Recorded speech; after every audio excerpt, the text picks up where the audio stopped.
barbecued pork belly, house-cured pastrami, barbecued lamb shoulder, and smoked Manhattan. It's all part of the plan at the spectacular JW Marriott Star Pass Resort in Tucson, Arizona. I'm Stephen Raichlen.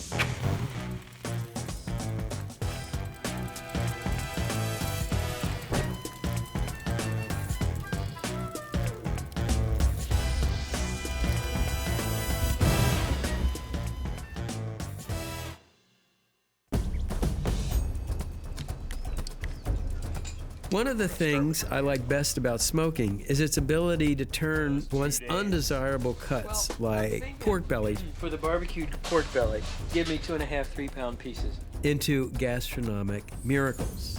Bacon is all about smoke and salt. Barbecue is all about smoke and spice. They come together in this barbecued pork belly, remarkable for how it retains the sweet, meaty flavor of fresh pork. Start with a 3-pound pork belly. You can see it's covered with a thick sheath of fat.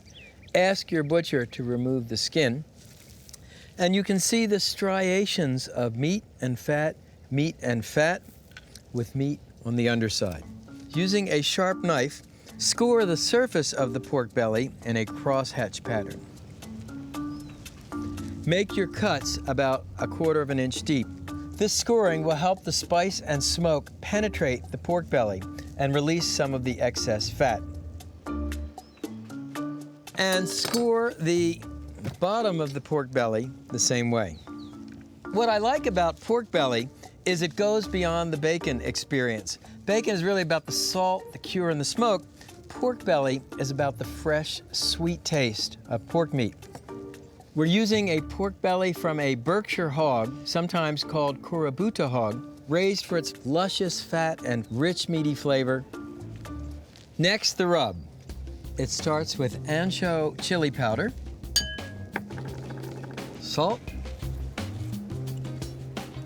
paprika, sugar, ground cumin, garlic powder, mustard powder, and 3 types of pepper: black pepper, white pepper, and cayenne pepper. Mix the ingredients for the rub with your fingers. Then sprinkle half the rub on the underside of the pork belly, rubbing it into the meat. Turn the belly over. And rub the fat side of the pork belly the same way. When you buy pork belly, be sure to buy fresh pork belly, not salted. Otherwise, the meat would be unbearably salty. Now just lift up the belly to coat the edges with rub and place the pork belly back over ice. To smoke the pork belly, I'm using a ceramic cooker, sometimes called a Kamado-style cooker. I filled the firebox with charcoal and placed 2 fire starters in the center. Light the fire starters. Tent the fire starter with a couple of pieces of charcoal. The fire will spread gradually, giving you a long, slow burn. Place a few hardwood chunks on the fire to generate wood smoke. I'm using peach wood. Place the convector plate in the grill. This is how you indirect grill on a ceramic cooker. Then finally add the cooking grate. Place the pork belly fat side up on the grate. Then close the cooker and adjust the vents to obtain a temperature of 225 degrees. Cooking time, 3.5 to 4 hours. Ceramic smokers have the advantage of thick ceramic walls, which are very good for keeping a stable cooking temperature for a long period of time. They're actually great smokers if you live in the frost belt and you want to smoke during the winter. It's been 3.5 hours. Let's check on the pork belly. Look at that, gorgeous. It sure looks done, but you always want to check with an instant read meat thermometer. You want to be in the 170 to 175 range. Bingo! Let the pork belly rest for a few minutes before you cut into it. This relaxes the meat and makes it even more tender. Let's see how we did. So you want to cut the pork belly into strips about 1.5 inches wide.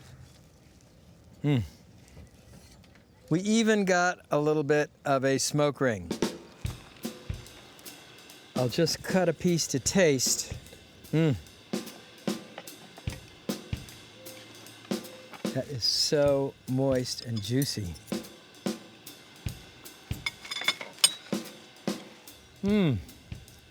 Light smoke, nice spice flavor. And what's really nice about Berkshire pork is it gives you such a luscious mouthfeel.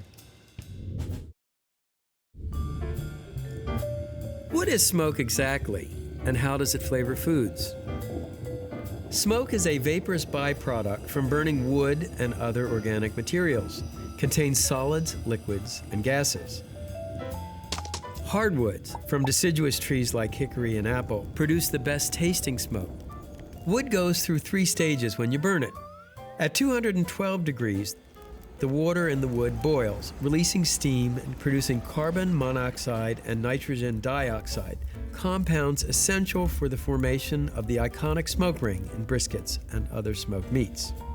At 340 degrees, pyrolysis begins, releasing formic acid and acetic acid. These provide a flavor base. At 390 degrees, the smoke taste mellows as pyrolysis produces carbanols, aromatic molecules responsible for the yellow, brown, and dark red colors of smoked foods. At 570 degrees, the smoke develops a more complex flavor, producing phenols.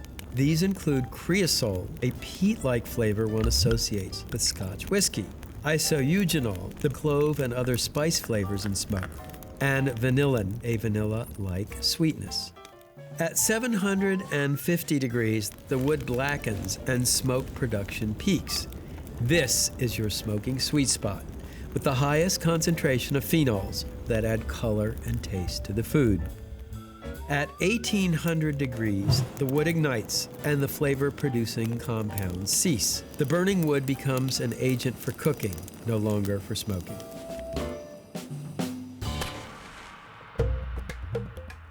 Like bacon, pastrami is a dish most people would never think of making at home. But in fact, if you have a little time, it's very easy. The traditional cut of meat for pastrami is beef navel. This is a cut from the underbelly of the steer. It's sort of the beef equivalent of bacon, and you can see the broad striations of fat, and meat. Now prepare the brine. Bring half the water to a boil in a large stock pot. Then add your salt,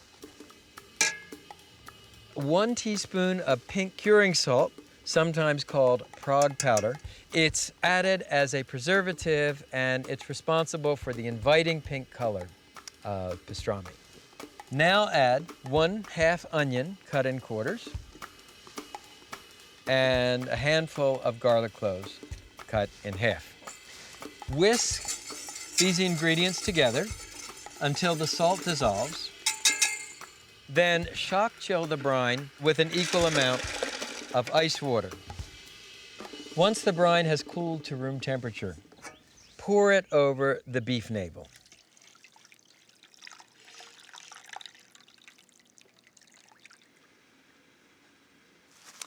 Now cover the beef navel with plastic wrap. You can also do this in a heavy-duty resealable plastic bag. And cure the pastrami in the refrigerator for 10 days, turning it over each day.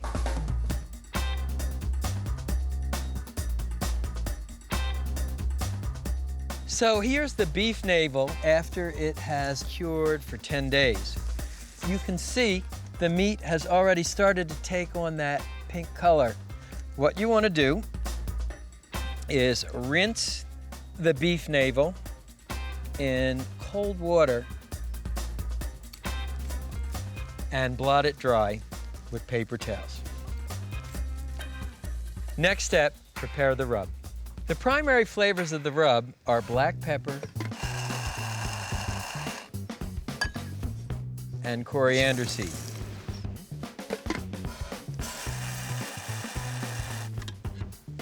And coarsely grind them. Next, add mustard seeds, brown sugar, and powdered ginger. And mix the ingredients for the rub with your fingers. It's a really interesting combination, the spice of the black pepper, the sweetness of the coriander. It's one of the defining flavors of pastrami. Come back to your dried beef navel. Sprinkle half the rub on the bottom, massaging it into the meat. Then turn the beef navel over and put the remaining rub on the top and on the sides. So you're probably wondering where pastrami got its name. I found out a few years ago at a meat market in Istanbul. I saw long strips of spice-cured meat hanging from the rafters. They called it basturma, and it's popular throughout the Middle East and Turkey. As basturma migrated westward, it took on the name pastrami. To smoke the pastrami, I'm using an electric smoker. Electric smokers are great for long, slow smokes for maintaining a consistent temperature. I've fueled the smoker with apple wood. It comes in the form of these sawdust discs. Simply place them in the hopper. Set the temperature to 225 degrees. Put the pastrami in the smoker. Cooking time, about 8 hours. Target internal temperature, 195 degrees. Electric smokers are really as close as you get to set it and forget it type smokers. Ideal for people who are results oriented. They want smoked food, they enjoy the convenience of turn of a knob heat control and push button fueling and ignition. It's been 8 hours, and look at that pastrami. It's killer. You always want to check the internal temperature. I'll insert an instant read meat thermometer, 192, 195, we're there. Take out the pastrami.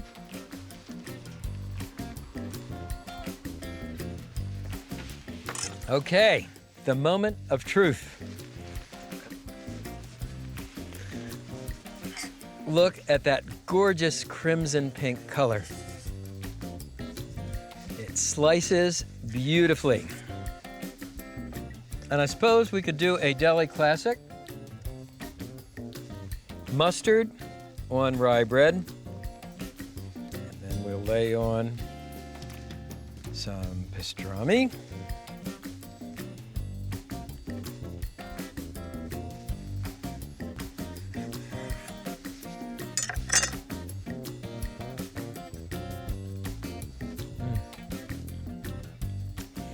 This is a pastrami sandwich.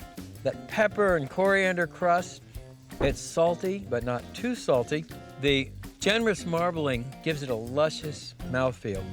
So there you have it. From the Middle East to the deli to Project Smoke. It's home-cured, home-smoked pastrami. Up next, barbecued lamb shoulder.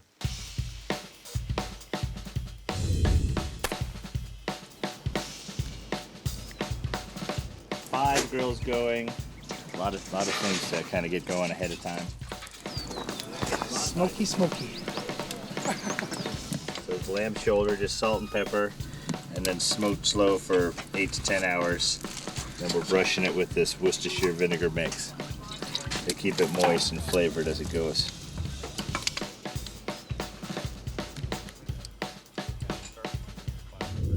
Lamb isn't the first meat that comes to mind when you think of barbecue, unless you come from Owensboro, Kentucky, where for 2 centuries, barbecue has meant mutton.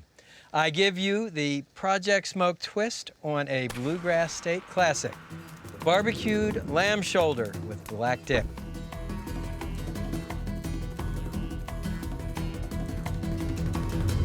It starts with an 8-pound lamb shoulder. This one is organic and comes from a small farm in Pennsylvania. Season the lamb generously on all sides with coarse salt and freshly ground black pepper.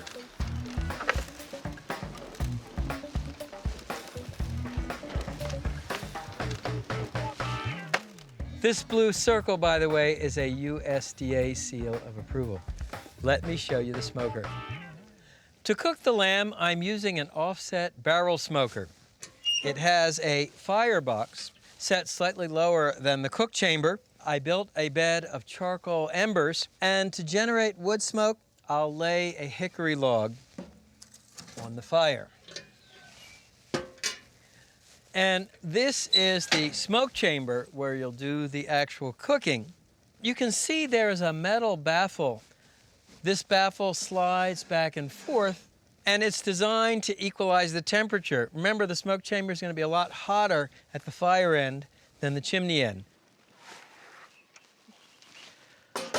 So put the lamb shoulder in the smoke chamber, meaty side toward the fire.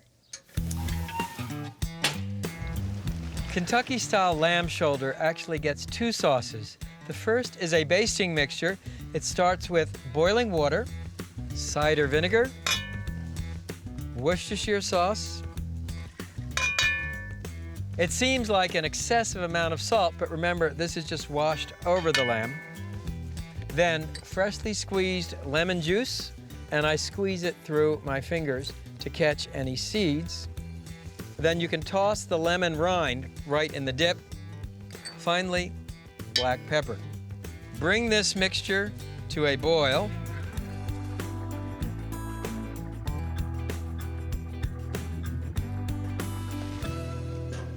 I like to keep the basting mixture right in the smoke chamber. The lamb is coming along nicely. So to baste, dip a mop in the basting mixture and swab it on the lamb. And I will do this for each and every hour the lamb cooks, 8 to 10 hours in all. Next, the black dip. Similar ingredients to the basting sauce, but different proportions. It starts with boiling water, Worcestershire sauce, cider vinegar, brown sugar, onion powder, garlic powder, salt, pepper, allspice, and more lemon juice. Bring this mixture to a boil and whisk it to incorporate the ingredients.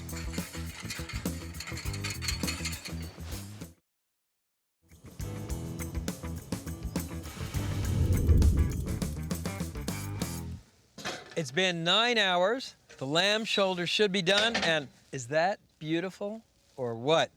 You can see that the meat has shrunk back from the shoulder blade and the shank bone here by about 1 inch.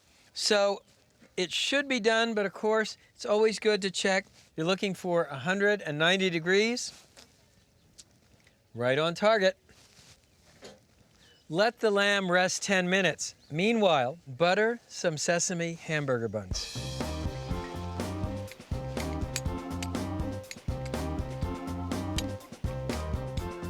Then install the grill grate over the firebox.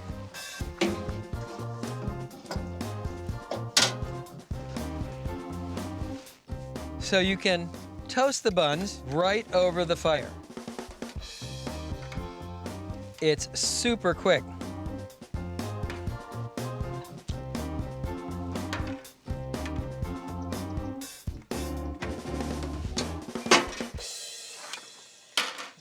The lamb should be ready. Oh, look at that. It just pulls apart so easily. And check out that smoke ring. The red badge of honor of pitmasters everywhere. Pull the meat off the bones and take out any excess fat.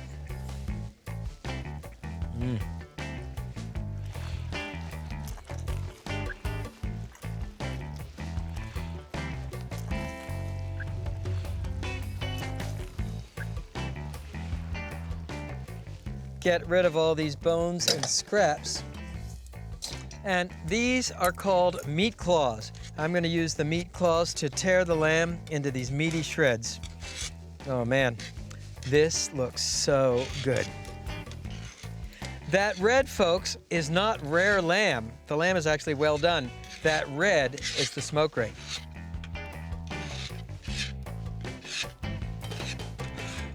Then place a mound of the shredded lamb on each bun.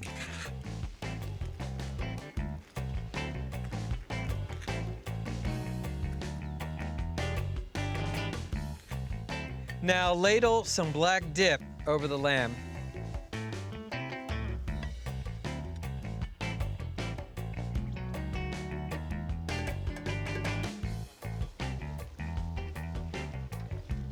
Ugh, I am getting so hungry.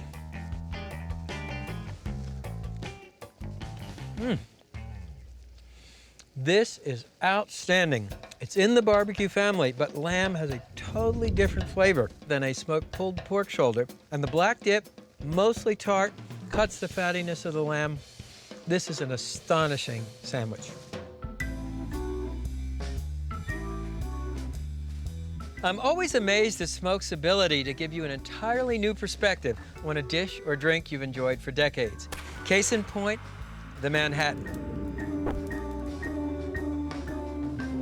Start by pouring 2 ounces of bourbon or rye whiskey in a shaker glass.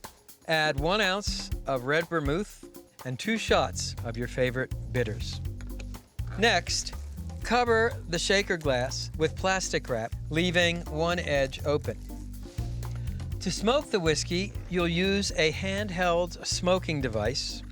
Fill the smoke chamber with the hardwood sawdust of your choice. I'm using apple. Now switch the smoking device on and ignite the sawdust. When you see the smoke come out of the tube, place it in the bar glass and fold over the plastic wrap to tightly cover. Switch off the smoking device and let the Manhattan infuse with smoke for 4 minutes. I sure am thirsty. Uncover the glass. Stir in the smoke. Then add ice.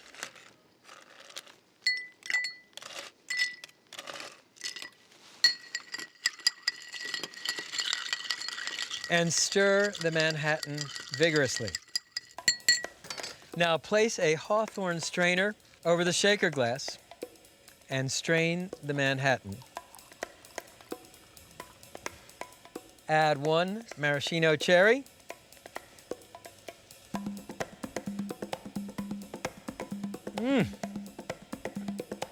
Intensely smoky, sophisticated, and utterly different.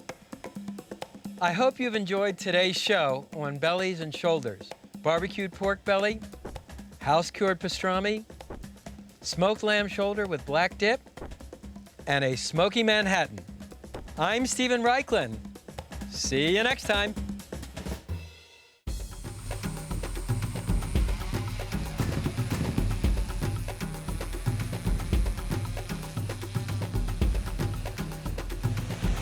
I'm Stephen Raichlen. Thanks for joining us.